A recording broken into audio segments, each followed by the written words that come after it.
Naniniwala ka bang deserve mong umasenso?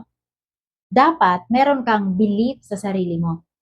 Kasi kahit gaano kagaling yung sistema, yung mga tools, kung ikaw mismo may duda ka sa sarili mo, wala ring progress.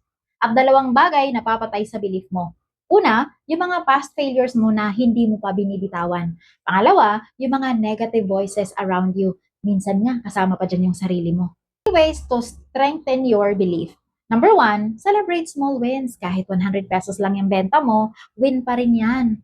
Pangalawa, i-journal mo yung progress mo para makita mo kung gaano ka nag-grow. Tatlo, use affirmations daily. Like, I am capable, I am worthy, I am ready. Kung ikaw mismo hindi ka naniniwala sa sarili mo, mahihirapan kang kumbinsihin ng iba. Your success starts with your self-belief. And belief is like a muscle. Mas ginagamit, mas lumalakas. Comment belief kung gusto mong buuin ulit yung kumpiyansa mo.